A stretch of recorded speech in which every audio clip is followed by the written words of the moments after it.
Let's look at some more Players' Cup. We're going to look at round 5 now.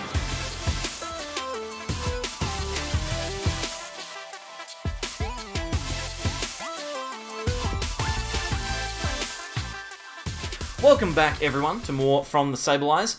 I'm Mitch, and today it's time to look at round 5 of the Players' Cup. What happened to round 4, you might ask? Well, as I will mention in the video, because intro is recorded after the games, unfortunately my round 4 opponent could not remain in the tournament. He had to leave. He had work or something similar. I can't remember exactly what it was, but he couldn't play the round 4 game, so I did manage to get through on a technicality there. We're into round 5 now. I'm going to continue playing this Eternatus deck. Obviously, Players' Cup, we have to play the same deck in every round, and if I lose, I'm out. So we're going to need to make sure that we do win through. We'll take a look at the list very quickly before we go into the games, but before we do, if you haven't already, please consider subscribing. We've got to over 5,000 subscribers now. Again, I cannot thank you all enough for your contribution. If you're not subscribed, that's okay. You can click the button. It takes 2 seconds, and it makes me feel really, really great. And also, like the video whilst you're there so that a few more people can see this one. Let's jump onto PTCGO and check out the list that I've used for this event. So again, it's not necessarily the most groundbreaking thing. If you haven't seen the first round of Players' Cup, I would 100% recommend that you go back and check it out, because I go through it in a lot more detail there. But we are playing Eternatus. It is a Spiritomb and Zigzagoon build. We have Spiritombs and Zigzagoons, and we also have access to Sableye. And I figured, you know, Sableye, so we will play with Sableye V. And the contentious card is Turbo Patch in here. I know that a lot of people have been saying, when you play Crushing Hammer, when you play Poison versions, why don't you play this, why don't you play that? All of your suggestions are actually really good. Like, I mean, this deck performed relatively well. It's super consistent, but it does struggle against certain decks. But, you know, that's fine. As long as we don't play up against something that is going to be heavily denying energy, we shouldn't have too many problems. But I think you already know that we aren't going to play up against an energy denial build in this video. So hopefully everything goes well. I will transport you back in time to past Mitch, and he will explain yet again that round 4 opponent did concede. And yeah, we'll get started for round 5. Alrighty, into round, what is this, 5 now. We didn't see round 4, because my round 4 opponent conceded immediately. They had to go. So, unfortunately, they were not able to do it. Now, I'm up against a welder-based deck. I'm actually going to go second here and force my opponent to go first. And the reason for that is I do not want to give them an opportunity to use Volcanion, because they're playing like a Torkoal based energy denial deck, and I don't want them to have the ability to come straight through and remove my energy. So I want to be able to use Eternatus V to accelerate some energy here, but it doesn't look super likely that I'm going to be able to do too much. Here comes a Pokegear, grabs a Welder. They don't have any fire Pokemon just yet, and they cannot play that Welder. I think my game plan is going to rely on Marnie and Power Plant, because our opponent's deck does kind of rely on having supporters, and they aren't in a good spot if they don't have them. So we'll try our very best. Let's play some of these cards down. We'll Zigzagoon a couple of times and put some damage onto this Crobat. It's not ideal, but it's probably the best that we could hope to do. Let's see. We were building Spite. To get the most value out of this Crobat, I need to, like, switch, retreat, and then Turbo Patch onto the Spiritomb. If I attach, I can get 2 cards with Crobat. Let's just go for the play here. Let's just go for the play here, because we might be able to at least get something done. Nope. Okay, so we are an energy attachment behind now, but we do have Power Plant, which is very good. That'll get rid of our opponent's ability to use their DAA to draw cards. We've got an Eternatus as well, and a Crobat, so next turn we might be able to accelerate some energy. We will wait and see. Worst case scenario, they pass again, do nothing, and we can use Anguish Cry to get a solid hit. Although I'm not anticipating it. Well, they're actually weldering to Crobat here to draw a few cards. I feel like if we can get a Marnie, if we just get a Marnie to stick, doesn't matter how slowly we are going, we can still achieve something. So like if we find a Marnie, that would be brilliant. Alright, so what is the best thing to do here? We are unlikely to get an attack off with Eternatus, but we do have Turbo Patch, so you never know, if we draw into one, we might be able to sneak a knockout, but my risky play early to try and get myself something going has kind of backfired a little bit. Maybe better to have just the Spiritomb with the energy on it, but that's okay. Just a pass. Okay, so it would have been better to just do that. We can attach to Eternatus here. We've got the energy, so if we find some stuff off this Crobat, that would be great. Let's draw some cards. Okay. This is less than ideal. We're just gonna pass again. It's so bad. It's so bad. Next turn we can Crobat again, which is good. And we've got Boss, so we can potentially knock out something that comes down, but our opponent is doing not a lot. So like, we've just given up multiple turns of being able to do things. If they just pass, we probably give ourselves a chance to win. They just pass. Okay, well, here we go. Let's try it. How much am I doing with this Spiritomb, by the way? 3, 6, 9, 10. So I need to do this with the Eternatus. Before I did any of that, I should have checked. There is Crobat in the deck, so that's good. Okay, let's Crobat. We need to find a switch. We need to find a switch. Find a switch. Here we go. No switch yet.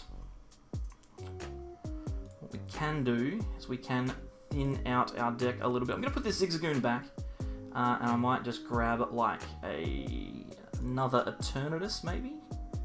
That seems fine. We probably don't need that just now. Let's grab another Spiritomb as well. Now we're going to research and find a switch. That's all we need to do. Just find a switch.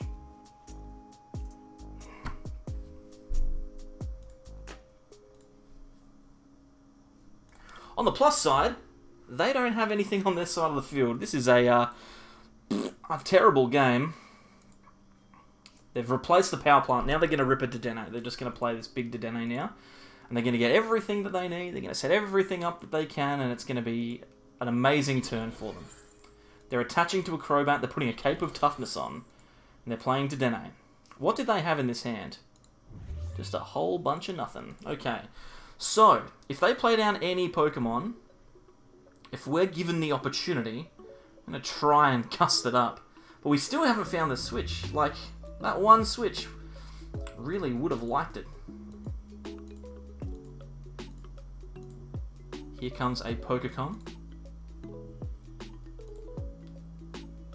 I can't believe we didn't find one. That's so disappointing.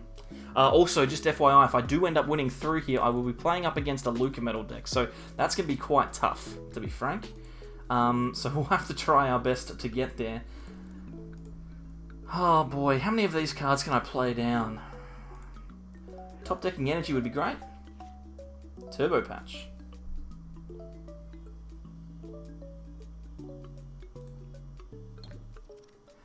Whew, okay, cool. So we can attach that to the active. We can Building Spite. We can play down the Power Plant. Not that it really makes too much of a difference now, more just to get rid of their ability to draw cards. Then I'm going to retreat into Eternatus. They don't have any way to knock out this turn, I don't think. So let's just Dread End. Not knock out, to remove the energy. The energy's the key. Probably could have played down the Eternatus V there, but I'm not too worried about it. I will play it down next turn though, for sure. Because we will need to get ourselves into a hand that has some decent stuff in it. We'll take 2 prizes though, which is good. Should have already won the game, which is disappointing, but it's, you know, it's Pokemon, it happens. He's not doing too much here either. He goes into a Sableye.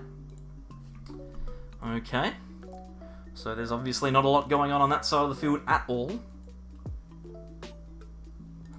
What are we looking at here?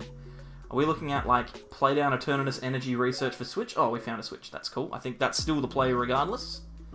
What does the, what's the text on Torkoal? Is it discard 2? It is. I think I just attach to the active. And then we can charge up this Building Spite. We don't want to do that anymore, though. And I like the idea of just letting it rip here, because we do want to find a boss if we can, so we don't need any of these cards anymore. Get ourselves going. There's a boss, which is fantastic. And Dread End for 270. We take 2 more prizes, and that pretty much locks up the game for us, really. They won't be able to discard all of our energy unless they find, like, Crushing Hammer plus... or Crushing Hammer, Crushing Hammer, Crushing Hammer. Heartbreak indeed for Atlantis. Bad luck, mate.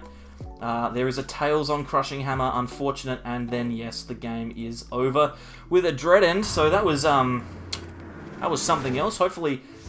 his deck doesn't perform that poorly in the second one.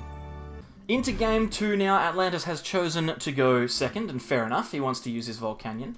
That was not a great game for him, and we are going to go first here, so I'm going to try and set up a bit of a spread of energy if I can. We've got Eternatus V, which is good.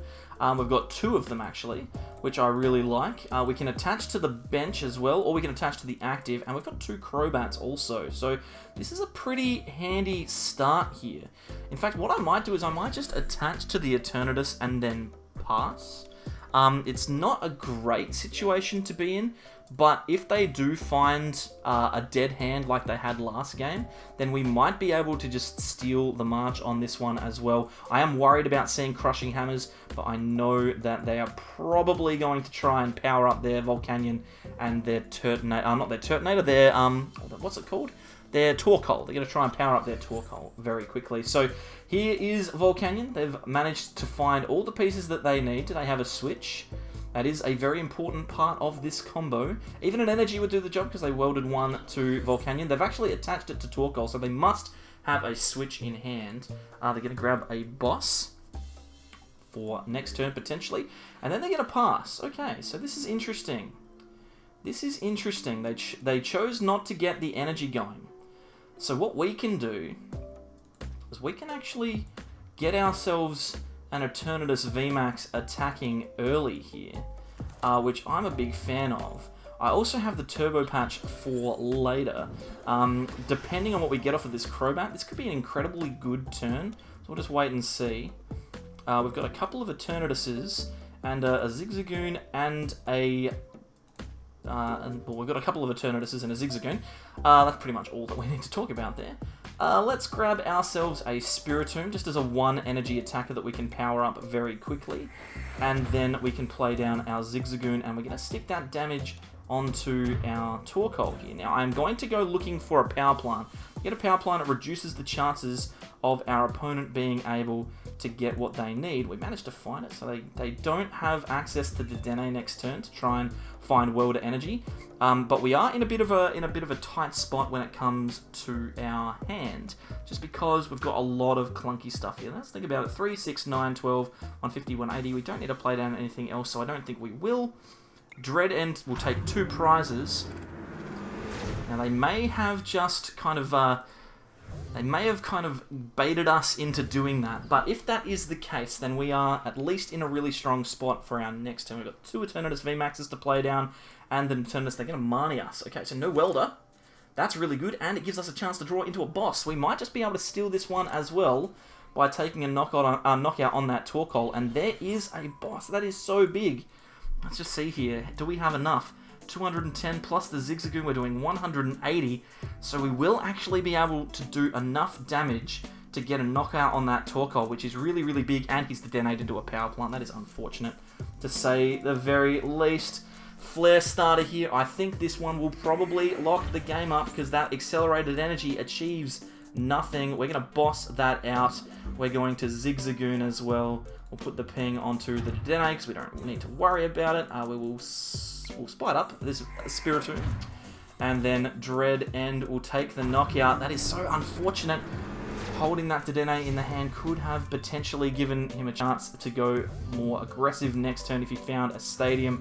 But it is not looking good now. We've got another Power Plant if the Stadium does get replaced. Crushing Hammer gets rid of one of the energy, which is upsetting. And then a Professor's Research. So we are in a very, very strong spot. We don't need to do anything too crazy here. We don't need to do anything too crazy. As long as we are able to find an attachment every turn that our opponent gets rid of one of ours, we are going to be in a good spot. Now, I think we might actually, let's just double check the list again, we might be in a really strong position to just Marnie and Power Plant this turn, especially if we find an energy. Marnie and Power Plant removing the attacker from the field could be a very, very strong play. Otherwise, we could potentially try and deal some damage onto another attacker just so that we're not stacking all of our energy in one place. But, you know, it comes with benefits and disadvantages.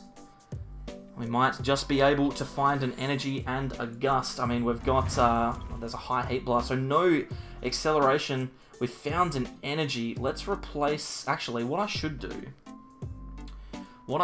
is I should power up, let's have a think here. I'm going to use Giant Hearth to get rid of the Professor's Research, just to thin out the deck. We've got a lot of Pokemon left, and most of them are Crobats. So I would really love to be able to use them here, because I want to give myself as many cards to draw as possible off of a Crobat. So that was good. I'm going to attach to the active and then Crobat. Worst case scenario, we can Marnie. Best case scenario, we boss for game. Okay, so Turbo Patch I like. Hopefully we get heads. We do. We can accelerate an energy from the discard onto an Eternatus. And I feel like we might as well just Marnie here. We'll Marnie, hope that they don't hit anything and just take the knockout on the Volcanion. They'll have nothing in play and nothing really to do from there. So this is looking pretty solid. We've got a VMAX as well, so we can evolve the one that has energy.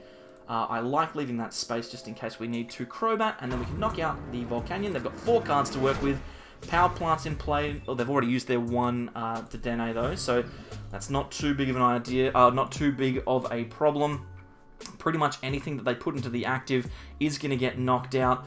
We have 3 energy in play, so they need to flip 3 heads on Crushing Hammer. They've already played 1. I just feel like we're in such a good spot. I just feel like there's almost nothing that could happen to slow us down here.